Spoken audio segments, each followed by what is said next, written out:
안녕하세요. 북사랑 카페의 크리스티나입니다. 오늘 여러분들께 소개해드릴 책은요, 에피소드 세계사입니다. 세계사라고 하면 상식적으로 볼 때 전 세계의 역사를 골고루 살펴볼 수 있다고 생각하지만요, 실제로 엄연히 말하자면 거의 대부분 우리들이 알고 있는 세계사의 90% 이상이 중국사와 유럽사에 집중되어 있음을 알 수 있습니다.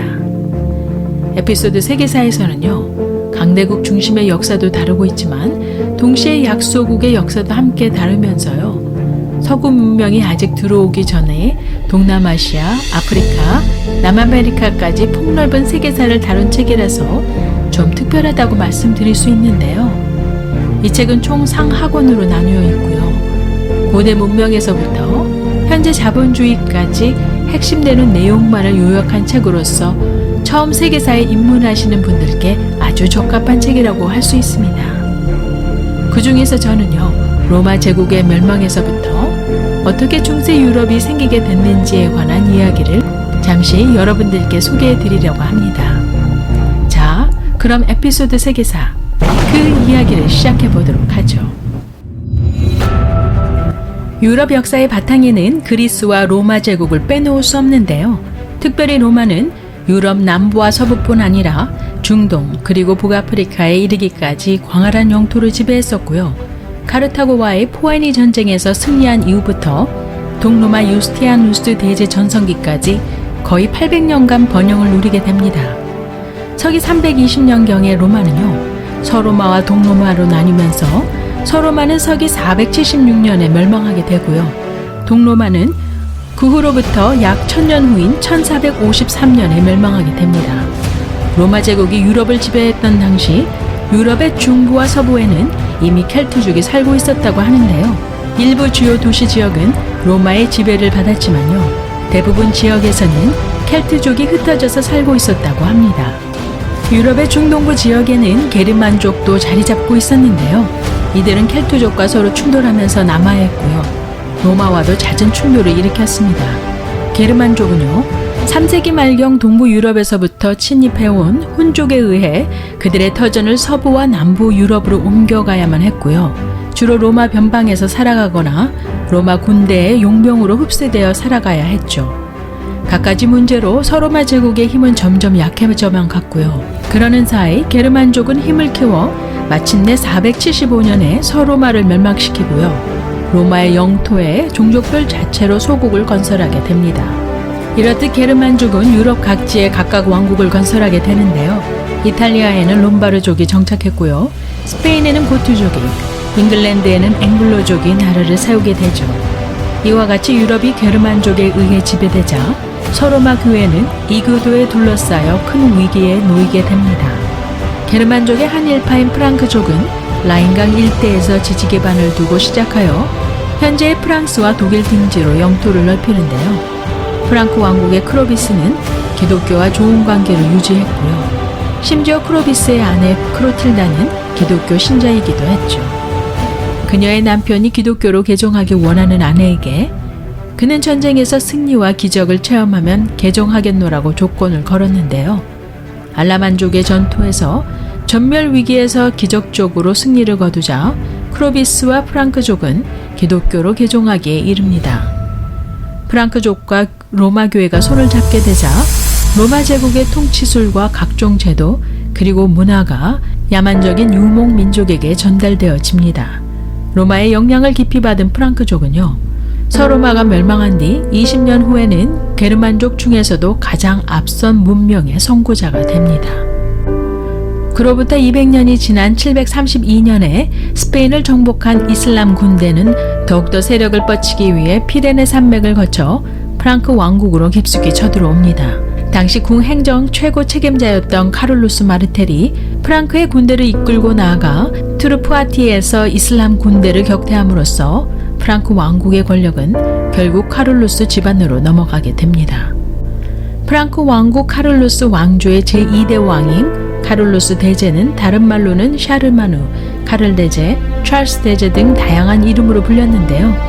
그 왕으로부터 그는 로마 황제의 관을 받게 되고요, 자신이 유일한 교회의 수호자임을 선언하고 유럽 서부와 중부에 걸쳐 대제국을 건설하게 됩니다.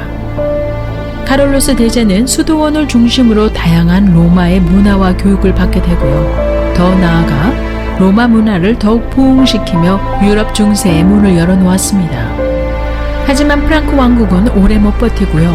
동중 서프랑크로 분열되면서 지금의 프랑스, 독일, 이탈리아의 기원이 되죠.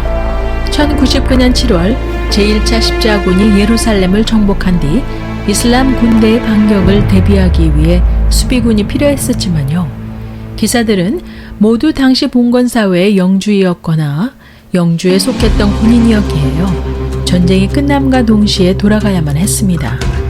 이때 신앙이 굳건하고 희생정신이 강했던 기사들이 자원하여 남았는데요. 이들을 템플 기사단이라고 불렀죠. 예루살렘을 지키기 위해 이들은 성을 짓고 무기를 만들었는데요. 템플 기사단은 본토로 돌아간 영주들과 교회에 필요한 자금을 요구했고요. 교황도 상당한 돈을 그들에게 기부했지만요. 기사단은 언제 끊길지 모르는 자금을 우려해 금융업을 하기 시작합니다. 이것이 바로 현대의 금융업의 시초였다고 하네요. 기사단의 금융 업무 중에서도 가장 인기가 있었던 것은 예금 업무였다고 하는데요. 각지에서 온 십자군들은 1년 이상 타지에서 쓸 돈을 늘 가지고 다녔다고 하는데요. 이들이 노리는 산적들이 문제였죠. 템플 기사단은요, 유럽 각지에 지점을 설치하고 병사들이 고향 지점에서 돈을 예금하면 집결지에 도착하여 인출하는 시스템을 만들어 십자군을 노리던 산적들이 눈에 띄게 줄어들었다고 합니다. 기사단은 성지와 유럽을 연결하는 무역에서 큰 역할을 했다고 하는데요. 상인들은 기사단에게 돈을 대부받고 후에 이자를 쳐서 갚는 식의 자금을 조달받아 전쟁터에서 활발하고도 안전하게 무역이 이루어져 엄청난 돈을 벌게 되었습니다. 그들의 재력은 교황과 교회를 위협할 정도로 커졌다고 하죠. 기사단은 예루살렘과 성지를 지키면서요, 교회가 자신들의 권력을 지키기 위해 숨겨온 수많은 초기 교회의 중요한 기록을 발견했는데요. 기사단은 이를 폭로하려고 했고 교회는 막아야만 했습니다. 그러는 가운데 교회와 기사단은 많은 거래를 했고요. 교회와 맞설 정도의 유럽 내에서 세력을 확장시켰죠. 그러나 곧 12세기 후반 살라딘이 이끄는 이슬람 세력 반격에 기사단은 패전을 맞이하게 되고요. 결국 성지마저 뺏기는 신세가 되고 맙니다. 그러자 이번에는 유럽 교회와 왕의 군대가 그들을 배척하고 공격하고 말죠. 14세기 교황은 템플 기사단이 우상 숭배와 이단 의식을 행했다는 죄목으로 그들을 체포하고 화형해 버립니다. 로마 제국이 멸망하자 중세 유럽은 수많은 영지로 갈라졌는데요. 영지는 왕이 간섭할 수 없는 영주의 작은 독립한 나라와 같았습니다. 로마 시대에 활동하던 상인들은 각 지역의 다른 경제체제로 인해 몰락하는 경우가 많았고요. 겨우 지역과 지역을 다니며 필수품을 파는 보따리 장사로 그들의 장사를 이어갔죠. 11세기 이후 전쟁이 적어지고 사회가 안정을 되찾아가면서 경제 상황이 나아져가자 상인들의 사정도 좋아지기 시작해서요. 그들에게 유리하거나 활동이 수월한 영주가 있는 곳으로 그들은 모이기 시작했고요. 상인들이 모인 도시는 성장하기에 이릅니다. 이렇듯 상인들이 몰려들자 농업을 기반으로 하는 영지 경제가 타격을 입었고요. 영주와의 관계가 불편해져서 충돌을 피할 수 없었는데요. 협상과 무력으로 갈등을 해결해가며 상인의 도시로 발전시켜 나갔죠. 하지만 도시 밖에 봉건 세력이 아직도 강력했기에 도시 상인들은 단결이 필요했고요. 그래서 만들어진 조직이 길드였습니다. 길드는 상인들의 배타적 동업조합으로 길드의 허락을 받지 않으면 도시 안에서의 거주와 장사도 할 수 없었죠. 길드의 상인들은 서로 돕고 연대하며 외부의 적과 싸워나갔고요. 길드는 수공업자 길드 등 다양한 모습으로 발전해 나갔습니다. 대학도 하나의 길드로 탄생했는데요. 상인들은 지식을 갈구했고요. 배우고자 하는 상인들이 학생 길드를 만들어 돈과 건물을 마련하고 교사를 모집하면서 모집에 지원한 교사는 학생 길드의 엄격한 심사를 거친 후에 그들의 지식을 가르쳤죠. 시간이 흐르자 교사 길드도 생겨났고요. 그 예로 파리 대학이 대표적이라 할 수 있습니다.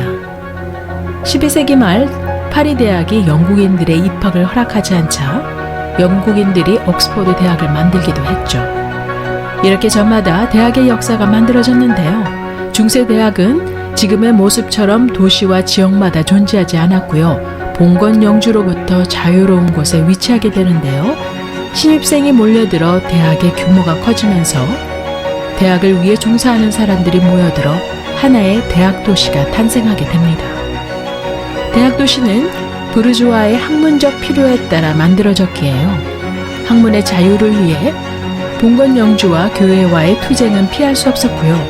이런 오랜 투쟁은 결국 대학의 승리로 마무리 짓게 되죠. 저는 에피소드 세계사를 리뷰해 보면서요.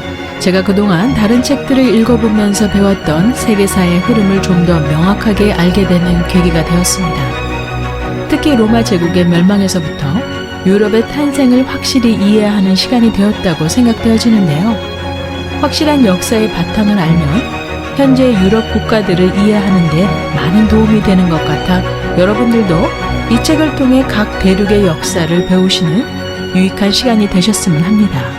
꼭 한번 읽어보실 것을 추천드리면서요. 오늘의 영상을 끝까지 시청해 주심을 감사드리고요. 구독, 좋아요 잊지 마시고요.